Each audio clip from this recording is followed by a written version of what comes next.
Nós tivemos dois fatos muito lamentáveis. Foi essa viagem realmente contra o Palmeiras e um jogo da final de 92 no Maracanã, que a raça estava tão cheia, o Maracanã tão cheio, Flamengo e Botafogo, que a arquibancada estourou. E nós perdemos 7 componentes que morreram, caíram na cadeira e faleceram. Então, quer dizer, isso aí foram dois lances que nós lembramos, que se a raça não fosse uma torcida de fibra, uma torcida forte, ela teria acabado. É que a raça é muito forte, a estrutura dela é muito grande. Então, quer dizer, o que eu digo forte é em termos de componente, em termos de amar a torcida, em termos de gostar dela. Porque se fosse uma torcida que não tivesse esse amor que os componentes têm por ela, com certeza ela já tinha acabado.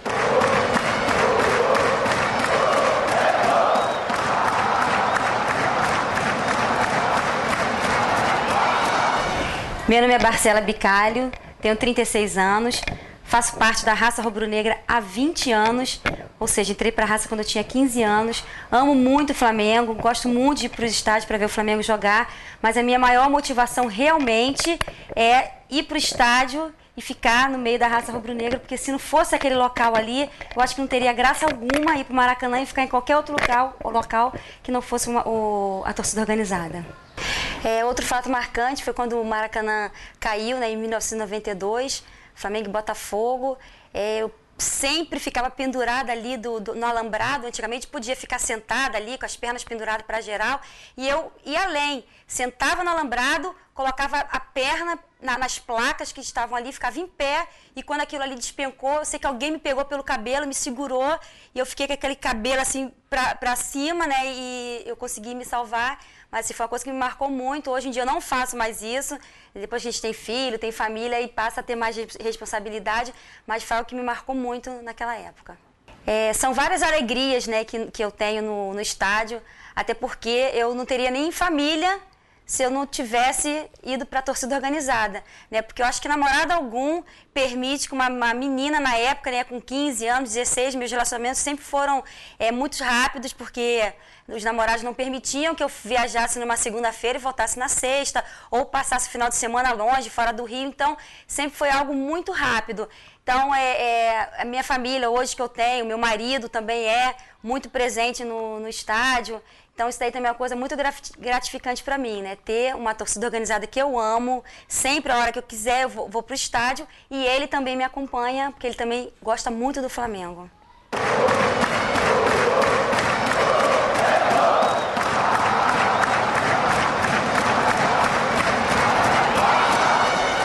Ele foi, ao mesmo tempo que ele teve uma administração sensacional, acho que para ele, do ponto de vista pessoal, a administração foi muito dolorosa. Primeiro porque foi uma época que as torcidas organizadas elas começaram a ser quase que invadidas por pessoas que não tinham muito comprometimento com aquilo. Começou a ficar muito fácil ter ingresso no clube, e algumas torcidas começaram a se aproveitar dessa facilidade para ter ingresso para fazer a torcida crescer através de doação de ingresso. E muitos grupos ligados a bailes funk começaram a chegar nas torcidas. Não, cara, pode gostar de funk e ser Flamengo doente. O problema é que você começa a ter umas coisas estranhas que a gente sempre na raça condenou, que foi a coisa de um cara, um dia ele é da torcida do Vasco, no dia seguinte ele está na torcida do Flamengo. Então, quer dizer, a coisa começou a ficar um pouco... E o Bocão sofria um pouco com isso, porque ele via as outras torcidas, eu acho que ele sofria com isso, porque ele via as outras torcidas crescendo com esse estilo, e a raça não tinha muita vontade de adotar esse tipo de estilo. Então as torcidas começaram a ficar violentas demais. E assim, briga de torcida foi uma coisa que sempre existiu, desde que existe futebol. Mas assim, começou de vez em quando a ter tiro, a coisa começou a ficar um pouco exagerada. Deixou de ser uma briga natural do final de um jogo, que você está estressado, um cara te provoca, você reage, o que acontece em qualquer esquina, em casa, de família, acontece, tem uma discussão, para ser uma briga um pouco planejada. E a raça e o Bocão sempre foram muito avessos a isso. O Bocão que o Maracanã conhece é o Bocão que alguns covardes da torcida do Flamengo vão linchar um cara da torcida do Vasco e ele não permite e tira o cara de lá. Só que tira o cara e liberta o vascaíno, o botafoguense e tal. Então esse sempre foi o Bocão. E as torcidas começaram a cair muito para esse lado. E por incrível que pareça, talvez o Bocão tenha sido a maior vítima dentro da raça, ou uma das grandes vítimas. Teve gente que acabou sofrendo mais, né? Mas ele acabou sendo uma das vítimas da coisa que ele sempre lutou contra, né? Uma vez com um acidente de carro, aliás, teve 2 acidentes, um de um ônibus e um de carro, mas são acidentes de estrada de um cara que vivia na estrada, que nem o Evandro. Só que a terceira vez foi uma coisa covarde, até hoje a gente não sabe muito bem quem foi, mas seguiram o ônibus da raça. Não sei como é que se tem essa coragem de seguir um ônibus com mulher, com criança por quilômetros e jogaram coquetéis Molotov no ônibus da torcida do Flamengo. E nós tivemos, no ônibus da raça, e nós tivemos algumas pessoas bem queimadas, né? Um rapaz chamado Rogério, muito queimado. Todo mundo se queimou um pouquinho, mas o Evandro foi demais, assim. E eu acho que todos nós botamos um pé atrás, que era necessário dar um basta naquilo tudo. E eu acho que ali o Evandro começou a continuar sendo raça, como sempre foi, mas eu acho que ele começou a pensar numa sucessão, começou a pensar que eu acho, né? Nunca conversei com ele sobre isso, mas eu acho que ele começou a pensar que a vida não era só aquilo e que a gente tem que... E todos nós pensamos um pouquinho assim. Evandro foi um grande exemplo pra gente. Evandro era o grande mito na torcida, né? Era o grande comandante da torcida nessa época. Não era só o presidente, era um comandante mesmo. E nós temos e aí o que vai acabar acontecendo é que uma geração inteira assim foi se desgostando um pouco daquela coisa de tanta violência, de você ir pro Maracanã e ficar prestando atenção, olhando pro lado. O clima realmente ali, pelas bandas de 93, 94, 95, o clima em torcida organizada ficou muito pesado. E é justamente quando esse povo todo da raça, esses ex-adolescentes de 87, eles estão chegando aos seus 25, 26, 27 anos e estão seguindo a vida deles. E cada um está seguindo a sua carreira das mais estranhas possíveis, porque o amor pelo Flamengo é uma coisa que transcende, e aí você vai ter... O interessante de torcida organizada é você ver isso, que o tempo vai passando e a gente fala... E aí de vez em quando a gente se reúne e fala, e fulano? Não, fulano é professor, e outro fulano é advogado. Pô, o Gaviões virou jornalista do Globo. Pô, e o André virou professor de história, compositor. O Evandro, pô, assessor parlamentar, foi presidente de escola de samba. Ah, o Júlio é presidente de escola de samba. Ah, fulaninho virou traficante, a polícia matou. E esse fulano de tal é polícia, ajudou a prender o outro. Então, quer dizer, a coisa do time une pessoas completamente desiguais, né? Assim, a raça tem uma importância fundamental na minha vida, porque eu era o cara criado no Grajaú, que jogava bola no Grajaú Country Club, que frequentava o Colégio Marista São José. Eu era o adolescente Tijuca Grajaú, cheio de preconceitos, né? Para mim, passou do Meia, era roça. E foi torcida organizada que me fez frequentar favela, resistir à droga, porque a raça tinha isso de muito legal também, né? Tem isso de muito legal. Acendeu um baseado na torcida, os próprios caras que por acaso usassem maconha na torcida iam lá e pegavam o cara e expulsavam. Então a raça tinha essa coisa da preocupação de ser a torcida da família, né? E foi a raça que me quebrou os preconceitos, que me fez conhecer... que me fez andar de trem, que me fez conhecer o Rio de Janeiro, o Brasil, a Argentina, a Venezuela. Então, assim, foi a raça que me fez me integrar um pouco com a camada mais empobrecida da sociedade. E aí a raça era isso, era o Comando Sul com os filhos de pessoas ricas. E a gente aqui, filho de classe média, e os mais humildes, isso tudo se misturando. Então, assim, a raça foi uma experiência sensacional. E justamente na era do Bocão foi quando isso fica mais assim, mais latente, mais forte. Porque formam-se esses comandos, né? Na época chamava comando, hoje é região. Que vão trazendo, chegou o pessoal de Campo Grande, aí chega o pessoal da Zona Sul e se integra o pessoal de Niterói. Então foi um período muito interessante da raça que, infelizmente, algumas pessoas desvirtuaram as torcidas organizadas nesse momento. Hoje eu vejo a coisa voltando ao que era antes, acho que aos pouquinhos vai voltando a festa, né? Mas acho que a torcida organizada passou final da década de 90, início dos anos 2000, um período de crise.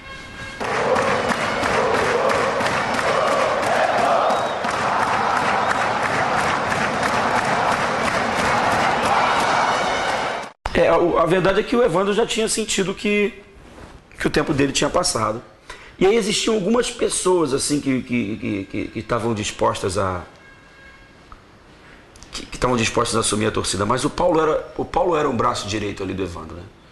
Porque na hierarquia da torcida era o Evandro presidente, o Sancler o vice-presidente, o Paulo era o diretor-geral, que se ligava a todos os departamentos da torcida. Bateria eu, Adriano Bandeira, André Montanha e Gaviões faixa. Não, Gaviões era bandeira, André Montanha e Marcelo de Quintino eram faixa. Então cada grupo tinha a sua responsabilidade. E o Paulo era uma espécie de articulador disso tudo. E aí o Evandro escolheu o Paulo mesmo para ser o sucessor. Não houve praticamente eleição, foi aclamação assim. E o Paulo assumiu tendo o Júlio, que era da bateria e tal, como vice dele. E pegou, assim, o Paulo pega uma época muito difícil, que é justamente essa época que as torcidas estão um pouco desvirtuadas, um pouco não marginalizadas no sentido de há preconceito com ela, mas marginalizadas com presença de gente estranha, com presença de gente que não é dali, né? Eu lembro que eu cheguei a ver uma época que teve uma briga de uma torcida do Flamengo contra outra torcida do Flamengo, né? Contra a Raça. E num determinado momento, essa torcida que está brigando contra a Raça consegue pegar uma bandeira da Raça e queima. Eu lembro que aquilo para mim era uma coisa inconcebível. Como assim? Vai que um torcedor do Flamengo queima a bandeira da outra torcida do Flamengo, né? Isso é um exemplo que acontece na torcida do Flamengo, mas aconteceu também na torcida do Vasco, aconteceu na torcida do Fluminense, aconteceu na torcida do Palmeiras, aconteceu na torcida... Então, quer dizer, as torcidas como um todo vão passar por esse momento de crise. E o Paulo pega esse momento de crise. E justamente ele pega esse momento de crise com todos os grandes assessores que a torcida tinha, com aquele time que o Bocão tinha, todo mundo se encaminhando. Então, o Paulo ele vai ser responsável por uma renovação, digamos assim, no segundo escalão da torcida. Porque ele que era do primeiro escalão assume, o Evandro fica mais como um consultor, mais de longe, e o segundo escalão todo sai, né? Então o Paulo vai voltar, vai ser um presidente que vai voltar a trabalhar com um garoto de 16 anos, de 17. E com os problemas que isso ocasiona, né? Da imaturidade, do deslumbramento, de achar que a torcida tem que ser de briga mesmo, porque é assim que vai funcionar. Então o Paulo vai ser uma tentativa de resistência, né? Vai ser a voz da resistência para travar isso tudo, para tentar. E logicamente, muitas vezes ele conseguiu, muitas vezes ele não conseguiu, sucumbiu. Mas, querendo ou não, a Raça continua sendo a potência que é, continua sendo a força que é, continua sendo a referência. Aparece na televisão, aparece a Raça. Então isso mostra também a qualidade do trabalho do Paulo, né? Que tem mais qualidade ainda por ter sido abandonado, né? Entre aspas. Ninguém abandonou, não, nós vamos abandonar o Paulo porque a gente não gosta. Pelo contrário. Paulo era amigo, a gente era amigo de frequentar a casa um do outro, de todo mundo para paquetar. O Flamengo não está jogando, é férias de futebol. Era cada semana uma viagem para um lugar diferente. A minha casa era Aruama, a casa do Marcelo em Pedra de Guaratiba, a casa do Jujuba em Paquetá, e a gente ia viajando por aí, já que não podia viajar com o Flamengo. Tudo bem? Eu sou o Tenente Coronel PM Marcelo, fui comandante durante 8 anos no Maracanã e fiquei muito feliz em ser convidado para falar da Raça Rubro-Negra.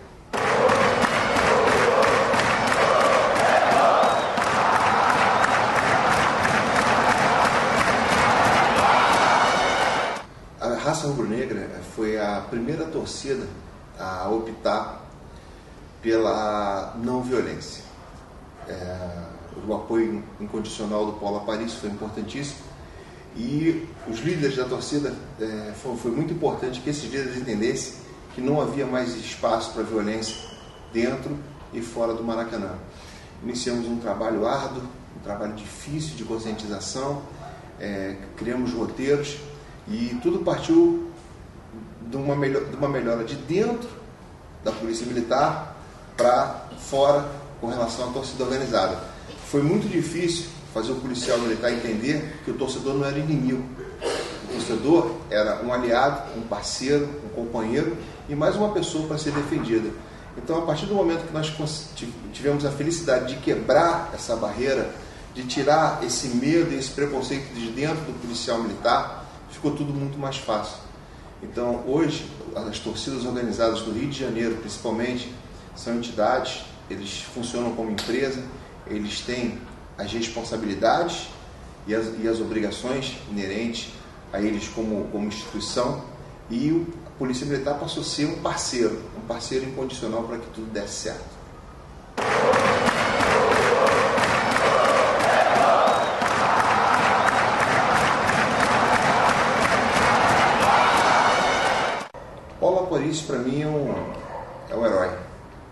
Quixote, sozinho, lutando. Tínhamos os mesmos ideais, que era o torcedor sair da sua casa, se encontrar com a sua torcida, vir escoltados pela Polícia Militar até o estádio, torcer em paz e retornar à sua casa com segurança. Esse sempre foi o nosso ideal. E o Paulo abraçou esse ideal, nós ficamos lutando com isso durante 8 anos. E hoje, se você me perguntar uma palavra que defina a raça rubro-negra, a palavra é superação. Uma torcida que estava vindo de um momento muito difícil, de conflitos com outras torcidas do Flamengo, passou a ser definitivamente a maior torcida do Flamengo e a melhor torcida do Flamengo.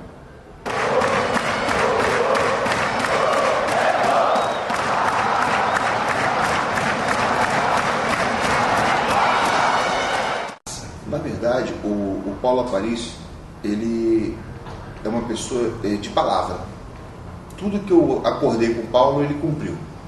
Nunca ele fugiu por um outro caminho, nunca ele se esquivou da Polícia Militar, sempre enfrentou os problemas de frente. No início nós tínhamos um problema muito grande da animosidade entre eles e a jovem do Flamengo. Isso é um problema muito sério que nós, graças a Deus, conseguimos vencer. Nós tínhamos uma coisa até muito triste, que era uma linha de policiais entre as duas torcidas, e com muita luta, muito diálogo, um trabalho de conscientização muito forte, nós conseguimos acabar definitivamente com essa linha. Então, na verdade, a raça rubro-negra é hoje o exemplo de torcida. E o Paulo Aparício é o exemplo de presidente de torcida. Ele é uma pessoa responsável, uma pessoa que sabe o que tem que ser feito, ele conhece como a Polícia Militar pode e ajuda a torcida organizada. Então, o Paulo hoje não é só um presidente de torcida, ele é um amigo, eu posso falar isso, né? Se ele me permitir falar, eu tenho como um amigo querido e tenho muita admiração pelo Paulo Aparício.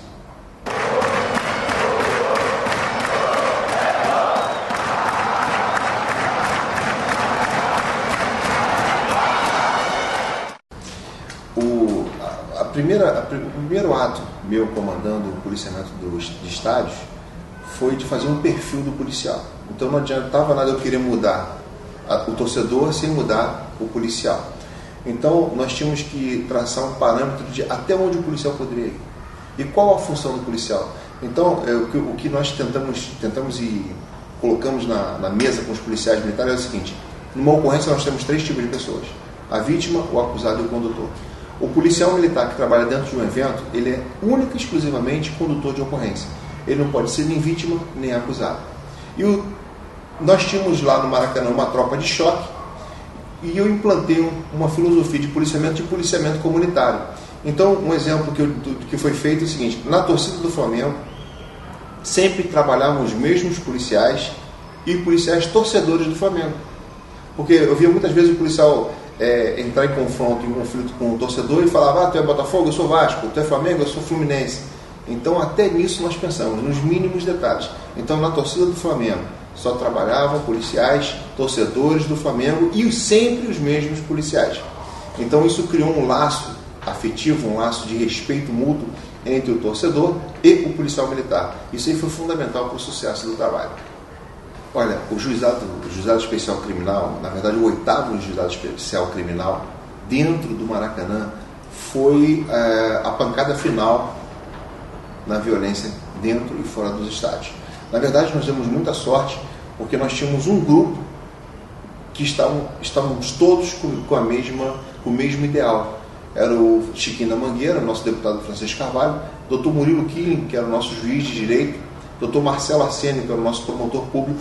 E então, junto com a Polícia Militar, junto comigo, nós começamos um pontapé inicial. Só que a credibilidade do Juizado Especial Criminal, ela veio quando nós começamos a combater todos os delitos. O Juizado Especial Criminal não era só para combater o torcedor. Pelo contrário, ele mostrava os direitos do torcedor e também os deveres. Então, quando era o problema do torcedor ser a vítima, com certeza quem estava causando o problema foi indiciado e respondeu por isso. Então, o juizado é isso, é imparcialidade, a confiabilidade, tanto do juiz, do promotor, na palavra do policial, para mim, era uma questão de honra. Então, não podia haver nenhum tipo de dúvida entre o que o policial falava e o que realmente aconteceu na ocorrência. E tivemos casos dos policiais serem autuados no próprio juizado especial, né? Infelizmente temos todo tipo de pessoas dentro da nossa corporação, mas o juizado foi importantíssimo. E o torcedor, a torcida organizada, aprendeu que o juizado também era um aliado da torcida. Então, quando haviam aqueles problemas de ingresso e má distribuição de ingresso, venda ruim, vão até hoje ao juizado, e o juizado notifica a quem de direito para responder pelos seus atos. Minha paixão pelo Flamengo vem da herança do meu pai, né? Meu pai é rubro-negro, né? E eu aprendi a ser rubro-negro através do meu pai. E aí passei a acompanhar o Flamengo em jogos, passei aí, juntava aquele dinheirinho minguado, como todo bom rubro-negro, né? Para acompanhar o Flamengo, ia para o Maracanã para assistir o Flamengo, e é uma paixão que ficou para a vida toda, né? O Flamengo, eu acho que a gente incorpora o Flamengo na nossa vida, tudo que a gente pensa move o Flamengo é uma paixão nacional, então a gente fica muito envolvido com o Flamengo, fica aquela coisa louca, né? De chegar até o momento que está hoje,